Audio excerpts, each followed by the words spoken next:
Smart World of Outlaws NOS Energy Drink Sprint Car Series point leader as the series heads into Wisconsin and Iowa this weekend. Are we live? Now we're live. Ladies and Hey, gentlemen, we're here. We're Hey, live. we're live with the Dirt and Asphalt podcast. We're about to have the big cat, Brad Sweet, on the show. Brad's waiting for us to call in, so let's go ahead and give the big cat a phone.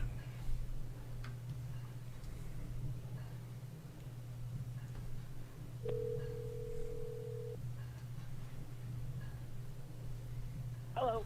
Hey, Brad, this is Safe and Alex from the Dirt and Asphalt podcast. How you doing tonight, man? Good. Good. Hey, we're really excited to have you on the show. We want to thank you first off for coming on, and we just got a few questions we want to ask you tonight. Okay, sounds good. So first off, I want to say congratulations on your Saturday night win at Knoxville. That had to be a great feeling for you since we're getting closer to the Nationals every day. Yeah, it obviously was, a dream come true. Every sprint car racer wants to win the biggest race of the year, so it's nice to get that done, and I think it just makes us hungrier. So I was looking. I think we're about 49 days away from the start of this year's Knoxville Nationals. So looking forward to it. Hopefully we can get another one. So, Brad, going back, we know that you've won in a midget car a lot. We also knew you ran in the truck series and you ran in this Xfinity series. What was that like driving in some of those series? Yeah, I mean every race car is a little bit different. I've had a lot of good opportunities to drive a lot of different race cars, and I've enjoyed each and every one of them. The wing sprint car has kind of always been my passion, so it's nice to kind of find my home there. But it's nice to look back and say I got an opportunity to run some NASCAR stuff. So, Brad, was there anything that you could translate over to your sprint car career from your NASCAR career? Has anything ever transitioned over? No, but I think just there was always a challenge, So I think just learning, just pushing yourself to the limit, in the stock cars. I think when I got back in the sprint car, they felt a little more natural to me, things like that. But nothing. They're a lot of the opposite, to be honest. Mm-hmm. So, Brad, obviously you've driven for Casey Kane for the majority of your sprint car career.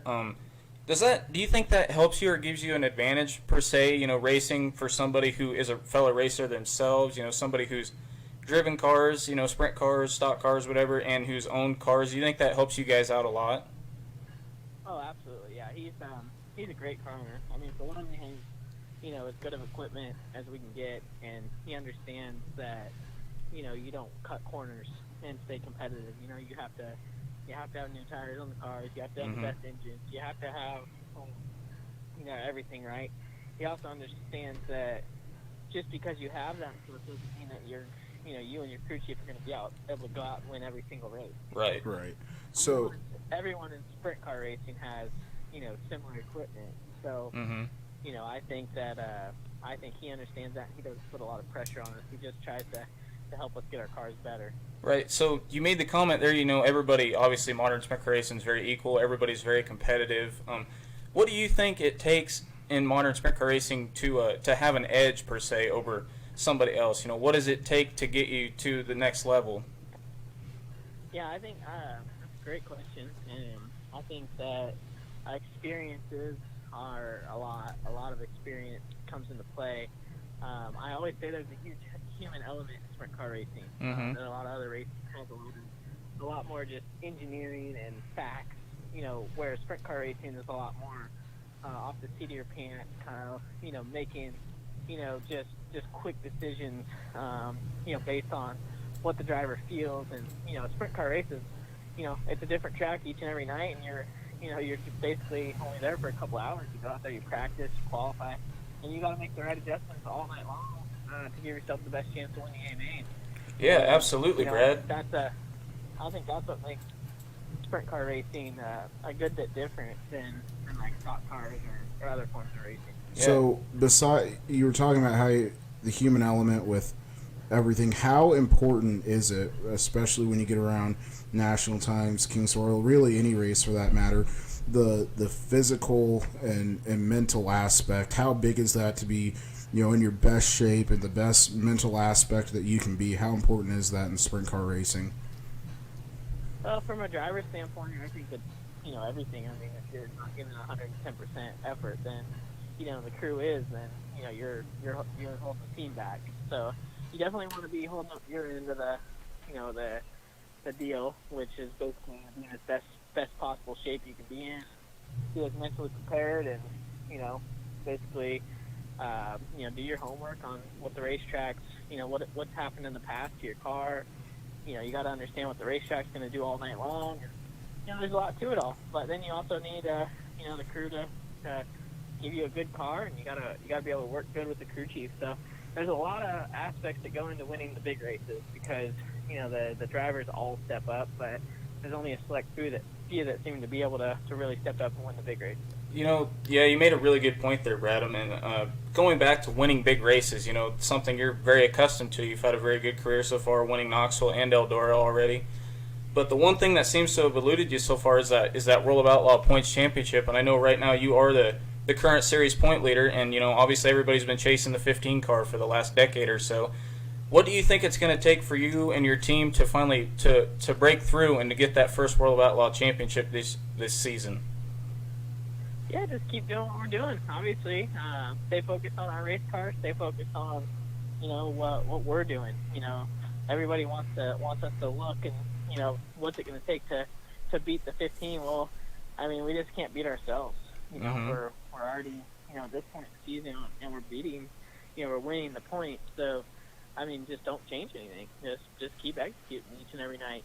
You got to be consistent. And you got to win races. I mean, the minute you start chasing points, the minute I think you lose sight of what your goal is each and every night. It's 90 races. You got to approach each and every one of them, with the same, attitude that you want to win, and you got to execute. You got to do everything right, and just don't shoot yourself in the foot, so to speak. Right. Absolutely. We'll just keep plugging away, and if we win the points, we win the points. If we don't, we don't. But as long as we keep doing what we're doing, I think we'll give him a run for his money. Yeah, absolutely, Brad. Obviously one of the big news stories here over the last couple weeks in sprint car racing has been that the Kings Royal is going to now pay $175,000 to win, and we all know that's coming up here relatively quickly. With Knoxville paying $150,000 to win, the Kings Royal paying $175,000 to win, that obviously states that sprint car racing is in a very healthy state right now, being able to pay those kinds of purses and compete for that kind of money. What do you think, as a driver, as somebody who competes at the highest level of the sport, do we need to continue to do, or do sanctioning bodies need to continue to do to help continue to grow the sport and see it grow exponentially? Yeah, I mean, I think that Eldora and Knoxville are two great examples of racetracks that understand and have a great business model, and it works. I mean, sprint car racing is exciting. If you put on what a sprint car race can put on, the entertainment value, obviously the fans love it. It fits the modern day culture. It's quick, it's exciting, it happens quick. It doesn't, you're not there all day. It's not long and drawn out. Mm-hmm. You show up at 7:00, you watch the races, you're home by 10:30. I think that's the key, is to package what we have and control it, and make sure that we're putting on the best possible shows each and every night that we possibly can. And I always say kind of quality over quantity. Some of the shows that we do, I think, are a little bit, old school traditional thinking. I think the more we kind of move forward now with Dirt Vision and the pay-per-view stuff, that, we need to do a better job. There's more eyes on the shows. There's more people's opinions. You don't want to have, too many bad shows drawn out, too many support classes, Mm-hmm. that ruin the main reason that everybody's there. So I think that, just controlling it, just making sure that we're putting on the best shows each and every night that we possibly can, and we have the drivers and the teams, and everything's there. It's just executing it every night. Yeah, absolutely. Brad? So with running, obviously all the tracks you've ran with the Outlaws so far, and for when you ran with the USAC Midget Series and everything, what kind of track do you prefer? Are you a half mile or do you like the short tracks? I honestly like all the tracks, but I'd say I've had a lot more success with half miles. There's only a handful of half miles that I can say I've raced at that I haven't won on, and I can say I've raced at a lot more quarter miles that I haven't won on. So, and honestly, I kind of look back at my career, and it kind of astounds me at times at how many half miles and historic racetracks I've been able to win at. So it's something I'm proud of. But I think half miles are definitely my best successes, and luckily for me, that's where most of the big races are. Mm-hmm. Yeah. So, like you said, with all your experience and everything, where you are now, if you could go back to when you first started racing and talk to yourself, then what's one piece of advice you'd want to give, young Brad Sweet starting out from the current Brad Sweet? Probably just, gosh, it's so hard, but I think just, stay calm. Just let things come to you. I think I early in my career, I just overthought a lot of things and, really, just overdrove race cars, and I think as I got older, it's like, I see the young guys go now, and it's like, man, they're crazy. Just the calmer you can be, and just less aggressive and less you overthink it, the more it seems to come to you. And I think I just tried really, really hard when I was younger. If I wouldn't have tried so hard, I think I would have had a lot less wrecks, and, Right. and probably been more successful quicker. Yeah, you kind of brought up there, Brad. One thing I want to ask you, and we had Mark Dobmeyer on the show a week or so ago, and obviously the big talk in sprint car racing in the last year or so has been the safety improvements that the manufacturers and the sanctioning bodies have tried to make, over the last year to try and make the sport as safe as it possibly can be. The changes that they've made, do you think are those changes that you agree with, and what do you think racetracks across the country could do to try and help make the racing a little bit safer and the competitors a little bit safer? Yeah, I mean, I feel like any time that we're at least looking at it, talking on the topic, I think you're going to have a lot of different opinions. Right. But at least if we're trying to improve, I feel like I'm all on board with that. I think that you have to react. You don't want a knee-jerk reaction. You want a reaction that is well thought out and make sure that you don't, create another problem. Yeah, exactly. I feel like they did a nice job with adding the bars. I think that racetracks are, we're looking at racetracks, trying to improve them. It's a tough business model. There's only so much revenue. Mm-hmm. And a lot of these tracks, that are just weekly tracks. I mean, they're not making enough money to be putting in, $1 million infrastructure. Exactly. There. So, with water barrels and tires and things that are, kind of cheap ways to try to help with safety, I think they're doing a good job with that. Obviously, moving forward, I'd love to, kind of goes back to my quality over quantity. There's, the more quality racetracks and quality events we can do, the more, probably we can improve the facilities that we actually race at with the World of Outlaws. But I think they're doing a good job. It's talked about. They're trying to improve it, and I won't ever disagree with anything, of that nature. Yeah, absolutely. Sure. We agree with you 100% there, Brad. So, Brad, obviously, there's a lot of racing left this year. For a fan perspective, coming down and talking to you, how big is that for you to have the fan interaction after a race, even if it was a tough night? I mean, how much does that mean to have the support from the fans that you have? I think it's good. I've learned over the years to kind of control my emotions. I mean, it's one night, so I'm not going to try to ruin a fan's experience just because I had one bad night. I think you got to keep everything in perspective if you can. And, I think that's one thing why sprint car racing has been so successful lately is, I feel like the fans love the interaction. It's not, you don't feel like you do it from the other forms of racing where you can't, even see the drivers. So I think, the sprint car racing world embraces that, and I think the tracks are doing a nice job. Awesome. So Brad, as we kind of wrap things up here and let you go, you've had a pretty successful career to date already, and you're having a very good season right now.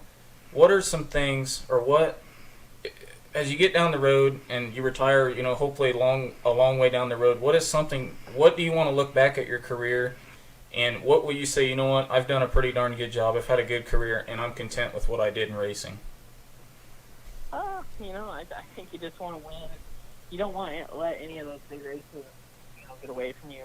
If you have a chance to win, you just don't want to let it get away from you. But, I just want to look back and say, man, I gave it 110% every day, every year. Throwing shots beat me every single year, or, whoever it may be, just every single year, then, so be it. But, if I slack off and, don't do my job, then, that's not at all that I would regret, So I think I know I have, in my career, so many good years, and I've got probably the best opportunity that any driver can possibly ask for.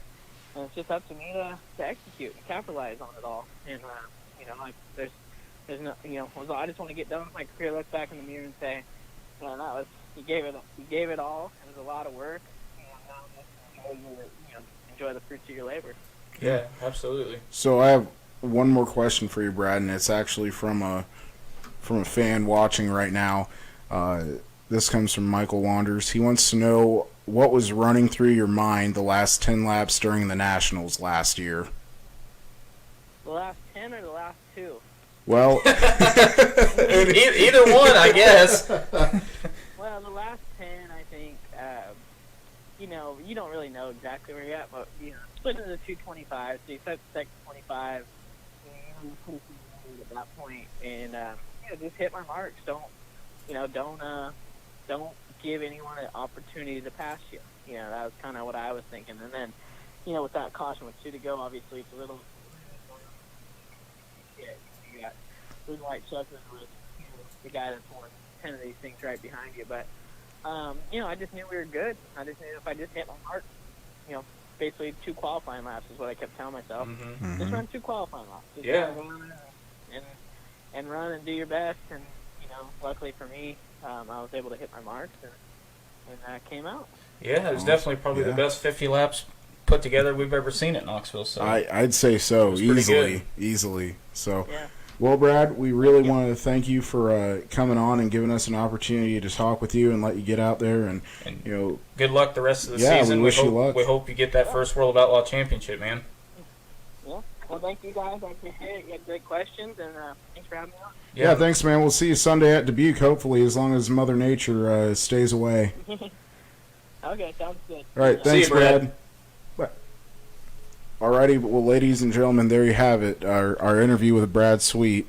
Definitely a cool guy to get to talk to. He has a lot of success in the sprint car. I mean, I think this could be the year where he takes shots out, and I think he could win the points championship. He's definitely Alex, probably the most consistent that we've ever seen anybody in this last 10-year run of Donnie shots, on the Outlaw Tours. So definitely, he's in the position. He's got the right people around him, and he's definitely could get it done, like you say. Yeah, definitely. I think this could be. I think this is his year, and for him to take even 15 minutes. It was a little longer than that of his time to talk with us is huge because it's cool for us and it's cool for you fans to be able to hear from. It gives people a perspective of how real and how cool these people are, and that they're just racers and just people just like we are, and they just exactly. It's just good to get inside their head and get some insight on them. So. Yeah, so and we have a lot, as Safe has kind of announced on the page and on his video the other night. We have a lot of interviews with sprint car drivers and people coming up here over the next couple weeks. So if you're somebody and you see who's on the lineup and somebody you respect or you want to ask a question, go ahead and message either Safe or I or or the page, and go ahead and we'll try and get those questions out and try to get some answers from these guys and see what they think about what you have to say. So Yeah, and so again, just a little touch-upping here, in-house touch-upping. Tomorrow night at 6, we're going to have David Gravel on the show. We'll do another phone-in with David. I'm really excited to talk to him, what it's like being on the team for Jason Johnson Racing, which I'm really excited to get to talk to him about. Next Monday, I know I've already had a lot of people that are super excited for Monday night. We're going to have the dude Danny Lasowski on the show. So I'm really excited about that. I know Alex is really excited. Like I said, I've had a lot of people ask me today, like, oh, when's your one with Lasowski again? Monday. So make sure you tune in Monday. That one's at 7. yeah, Also next week at 7 on Thursday night, which is June 27th. Yes.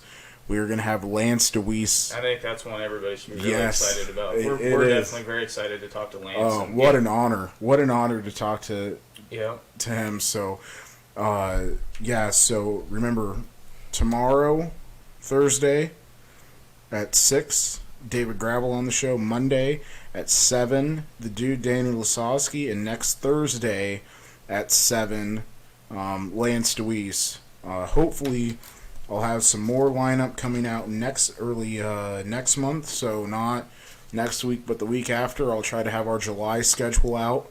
Also, Alex and I will be gone for 3 days to Eldora. I actually just spoke with my buddy Joe, who runs the Worldwide Sprint Car fan page. If you are a sprint car fan, go to that page. They have over 30,000 followers Yeah, now. that's pretty cool. It's a huge page, and this is something cool that Joe and I were talking about at Kings Royal on the Saturday from 12 to 3 at the Speedway. We're having a worldwide sprint car fan page get together. They're gonna do some raffles. The winner of the raffle is gonna get some cool prizes, and 100% of the money they are donating, and they're gonna do a hard luck award.